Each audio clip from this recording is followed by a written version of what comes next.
This is our second meeting this time, and last time we had a meeting, and we are not going to stay for long, just to discuss a few issues here and there. So some of the performances which were realized at the midterm were not all that pleasing, especially in class 4, in class 6, and partly 7. So quickly, what is your contribution towards that? Is it the issue of the materials which you are using? Is it the issue of the textbooks? Or is it the issue of the teachers themselves not committed to their work? The poor performance is just being brought due to the lack of the textbooks there. Because when I started teaching that class, they have got only something to do with the progressive there are 7. And there are 7 progressive textbooks there. And those 7, you can't even conduct reading lesson, you can't even conduct passage work, compression work there, all the rest there. And even giving work is difficult there.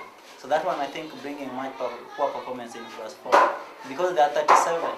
And 37 you want to conduct a reading lesson with 7 books there. The work there becomes very, very difficult. So we need to have more textbooks for class 4. I can add something. Especially the performance of girl is very low. But we cannot blame we teacher. We teacher, we are trying our best. But due to high rate of absenteeism for the girls, you find them every month they are absent because they lack things like sanitary pads, which will make them to be absent for 2 or 3 days or 1 week out of the school. So there we cannot say that we teacher, we are trying, but there is high rate of absenteeism towards girls. So if something can be done to help them, if school can provide them with sanitary pad, it will help to control the absenteeism for the girls.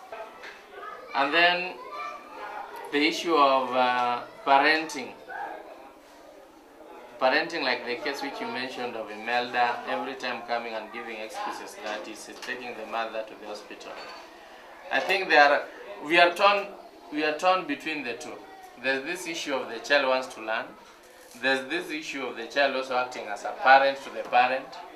So you see, we have to be somehow flexible, because for sure, if the mother is sick, Imelda stays with the mother, and the mother now is sick. So which one is which? So she has to be divided between the two, and that's also an issue. As you know, the way Mathare is, several challenges which are there. That one.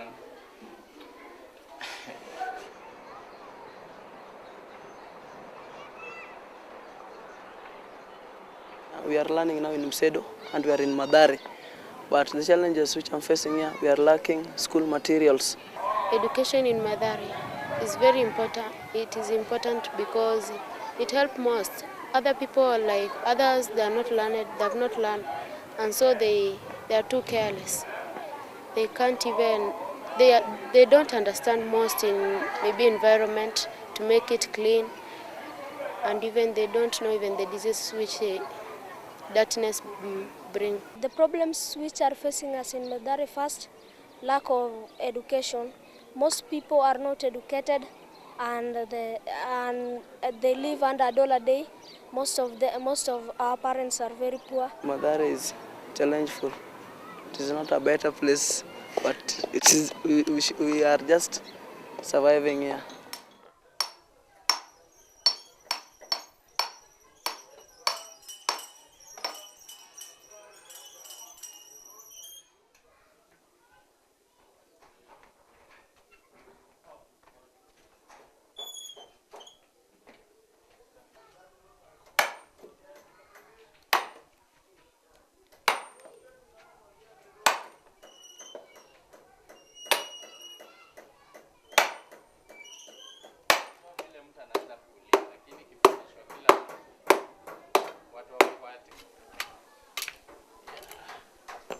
What we are trying to do here with this, my friend, here is that we are trying to split this firewood so that after splitting them, we use them in the kitchen to help cook for the children. So we have to use the manual tools here, like this thing which looks like a hammer, and this sharp pointers to help split the wood. So eventually they become at a size which can be used to put in the stove.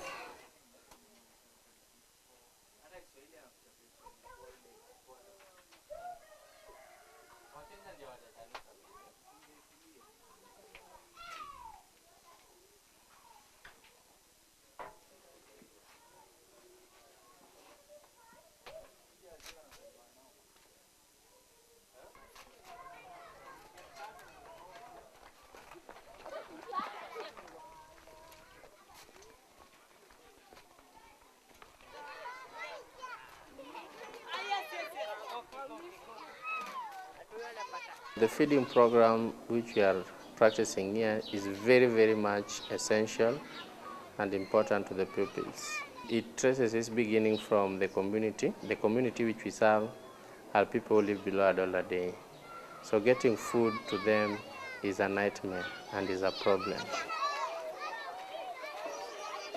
So when there's food in the school, pupils will come and eat, and in the process of eating, they'll also be learning.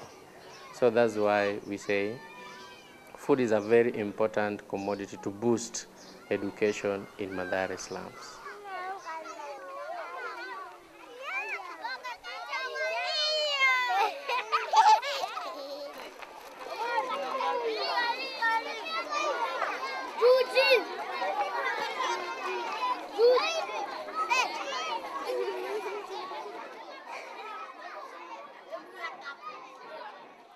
As you can see here, this is our storage room.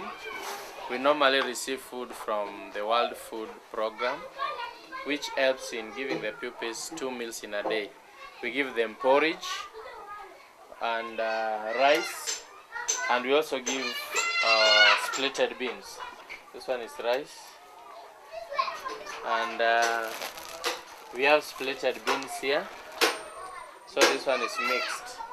And then we have the corn soya blend here, which is used for porridge.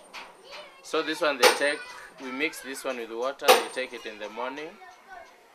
And rice and splitted beans they take at lunchtime.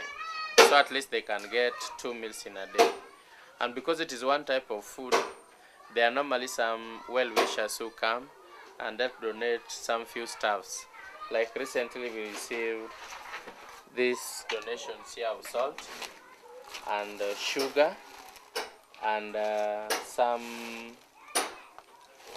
flour which we use in mixing it, because you can't eat one type of food every time.